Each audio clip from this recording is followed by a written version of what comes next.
Nah, hal ini untuk membuka wawasan kami, mengapa kami harus percaya. Tadi pertanyaan saya kepada Pak Egy, mengapa harus Nabi Muhammad? Untuk pelengkap, karena pernyataan Bapak. Yang kedua, mengapa? Bagaimana itu tertulis dan siapa yang membimbing sehingga memungkinkan bahwa itu betul-betul mutlak, benar. Dasar kebenarannya di mana? Nah, itu membuat kami bisa mengerti, memahami pemahaman Bapak Ibu. Sehingga logika yang absolut yang kami mengerti dari sisi kami, kemungkinan kami bisa percaya dan menjadi absolut juga menjadi milik kami. Siapa tahu. Mudah-mudahan kan kalau penjelasan ini memungkinkan secara logika kita bisa terima. Saya kira itu yang boleh saya sampaikan. Terima kasih. Terima kasih. Pertanyaan ini memungkinkan untuk dijawab beberapa orang karena tidak dikhususkan satu orang. Artinya juga konteks pembicaraannya bisa mengena kepada ketiga-tiganya. Saya persilakan, Pak Egy. Ya. Pertanyaannya relatif susah juga ya. Gimana benar membuat kita yakin benarnya wahyu itu. Jadi itu benar-benar wahyu. Saya tidak mau sifat normatif ya, tapi saya mau pakai logika.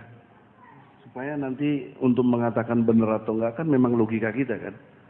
Bukan si normatif itu. Namun dasarnya harus dari wahyu itu sendiri.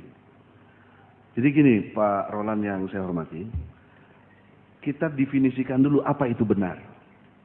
What's the meaning? Is truth. Apa itu? Kebenaran itu apa?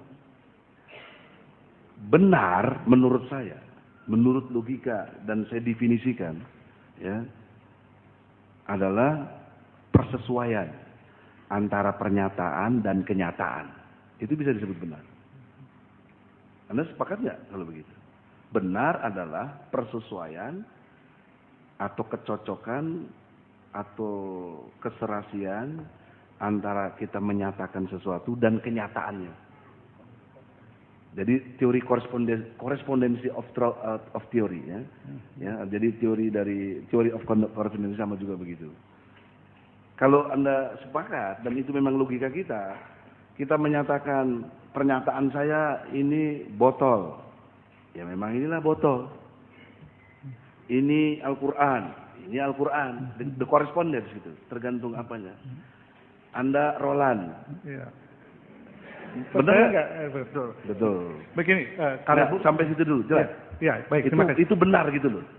Nanti kalau itu logika itu kita terima, baru saya masuk ke bagaimana cara membenarkan atau menyatakan wahyu itu benar gitu loh. Bisa diterima sampai sini dulu? Bisa. Ya. Bisa. Alhamdulillah, Anda sudah mulai toleran saya semuanya. Alhamdulillah. Nah, jadi begini Pak Roland yang saya hormati. Misalnya, ada pernyataan di Al-Quran, ya, mungkin saya mohon bantuan moderator, Anda bisa baca surat 3 ayat 6, coba. Kalau Pak Roland suruh baca kan belum bisa. Nanti. Bisa bahaya Pak, jangan. Tapi ini Quran, jadi saya nggak bacain, nggak saya karang. Pak Stervi juga gitu ya, mudah-mudahan diresapi dengan baik. 3 ayat 6. Dialah yang membentuk kamu dalam rahim sebagaimana dikehendakinya. Tak ada Tuhan melainkan Dia yang maha perkasa lagi maha bijaksana. Saya bertanya dulu Pak Roland. Ya. Saya nanya, kenapa wajah Anda seperti ini? Pertanyaan yang baik sekali. Kenapa? Karena saya Terangkan secara ilmiah, kenapa wajah Anda seperti ini?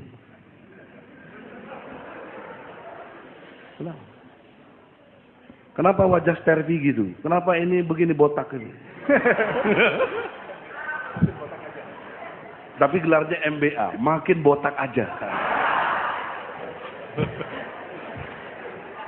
ada yang ciptakan Pak?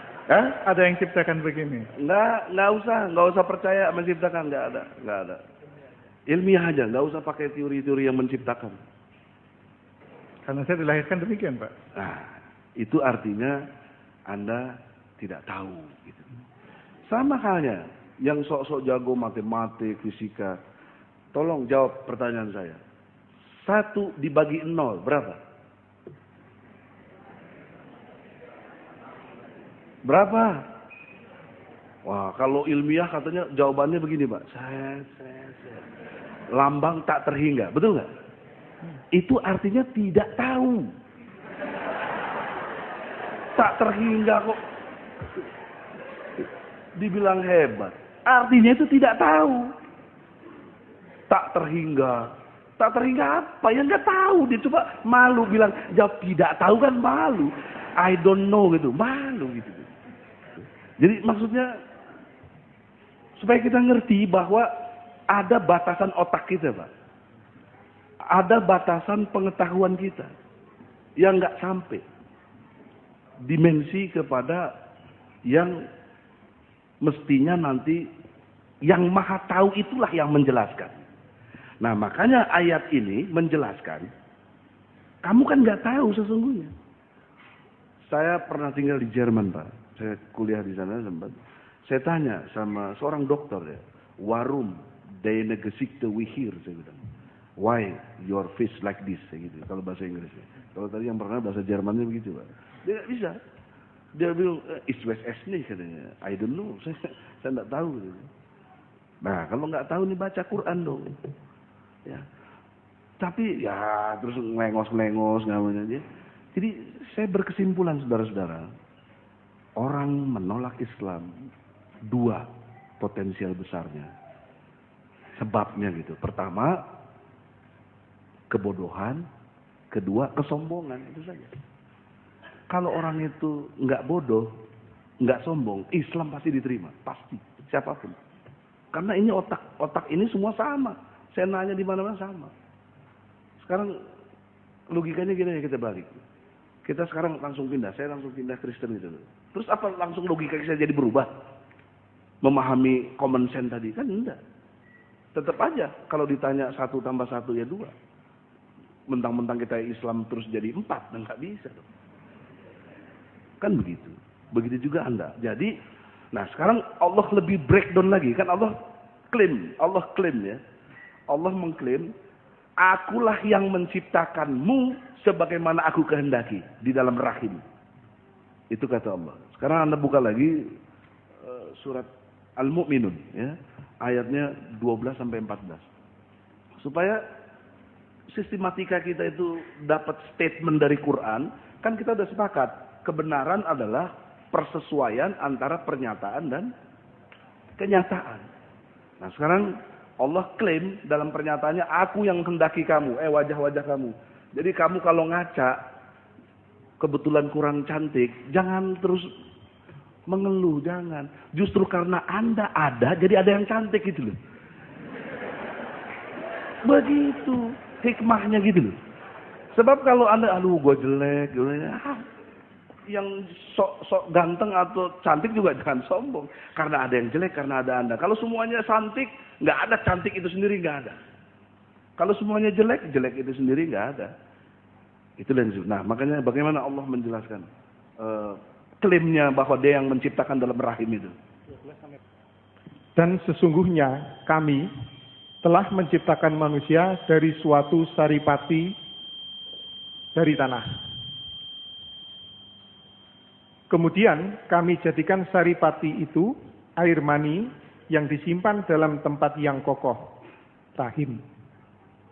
Kemudian air mani itu kami jadikan segumpal darah, lalu segumpal darah itu kami jadikan segumpal daging, dan segumpal daging itu kami jadikan tulang belulang, lalu tulang belulang itu kami bungkus dengan daging, kemudian kami jadikan dia makhluk yang berbentuk lain. Maka maha sucilah Allah, pencipta yang paling baik.